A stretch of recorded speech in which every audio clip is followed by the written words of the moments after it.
ଜୟ ଜଗନ୍ନାଥ। ଆଜି ଆସି ପହଞ୍ଚି ଯାଇଛି ମୁଁ କେଉଁଠି ନା ମୋ ନନା ଦୋକାନଟି। ଦେଖନ୍ତୁ ପକୋଡ଼ା ଛଣା ଚାଲିଛି।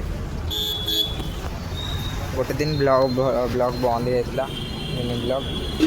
ତ ଏବେ ଟିକେ ଆକ୍ଚୁଆଲି ମୁଁ ପକୋଡ଼ା ଖାଇବିନି, ମୁଁ ଖାଇବି ଏବେ କ'ଣ ନା ରୋଲ୍ ଖାଇବି। ତ ଯିବା ତାଙ୍କ ପାଖକୁ। ସେ ବି ମୋ ନନା କରୁଛନ୍ତି ଜଣେ ରୋଲ୍, ଏଠି ଫୁଡ଼୍ ଫ୍ୟୁଜନ୍ ତାଙ୍କର କରୁଛନ୍ତି। ତ ଏଠି ଆପଣମାନେ ବି ଆସି ଭିଜିଟ୍ କରିବେ, ଖାଇବେ, ସବୁ ଜିନିଷ ଭଲ।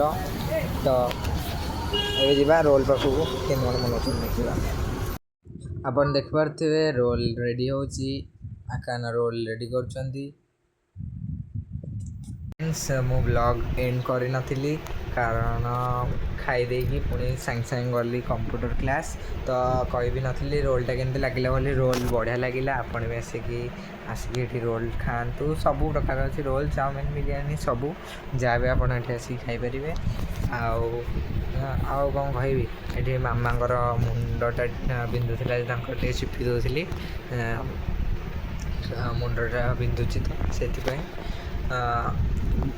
ଆସିଲା। କାଲି ବ୍ଲଗ୍ଟା ବନ୍ଦ ଥିଲା, କାରଣଟା ମୁଁ ପଛରେ କହିବି।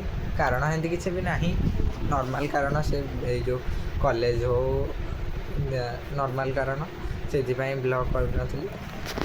ତ କାଲିଠୁ ବି ସେଇ ରେଗୁଲାର୍ ବ୍ଲଗ୍ ଆସିବ।